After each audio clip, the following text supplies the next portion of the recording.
are joined today with Project More, with the West River Neighborhood Incorporation, and also my colleague who's the program manager for Project Longevity New Haven, Stacy Spell. We're in the West River area of New Haven, and we are out here on the first real warm day, I guess, of the year, doing some community work, some community service. We are cleaning up the neighborhood so that it looks nice, it looks pristine. We believe that a clean environment, an environment that's well cared for, inspires a sense of community ownership and solidarity and love. Quite frankly, in this particular area of New Haven, we're looking to do other community cleanups in other communities throughout the city, and we hope that you guys will be able to come out and join us on our future events. But we're here committed and dedicated to the city of New Haven, and not only reducing gun violence in New Haven, but also making sure that our communities are safe, sound, clean, and nurturing environments for all residents.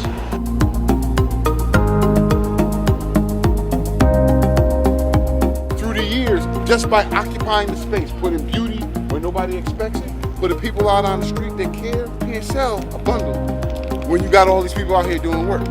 So we've been able to reduce the violence in this neighborhood for years. The homicide around the corner is the first in a long time, but this is part of it.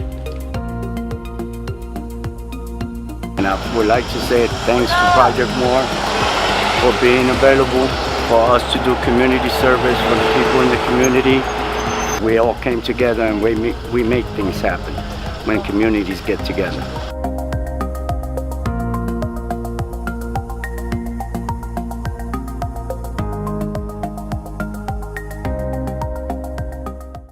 In New Haven, we've seen some historic reductions in violent crime, but we're not going to rest on our laurels. And how do we engage community as well as law enforcement to speak to where do we go from here? I've learned in community organizing that we can't wait for the masses to show up and that we have to move with what we got. And how do we engage community as well as law enforcement to speak to where do we go from here?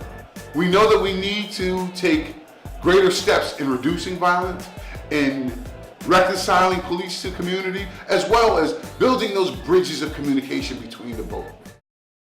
Stacy has, over a fairly long period of time, created spaces for the community to come together with law enforcement in an effort to build relationships. I thought it was very positive. The community were able to ask questions in a non-confrontational manner with officers.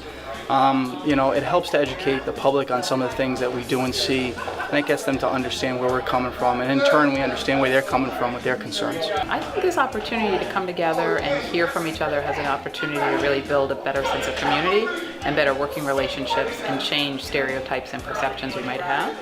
So a particular focus on bringing police and community together, I think, has the power to change the dynamic in communities around how police and communities interact.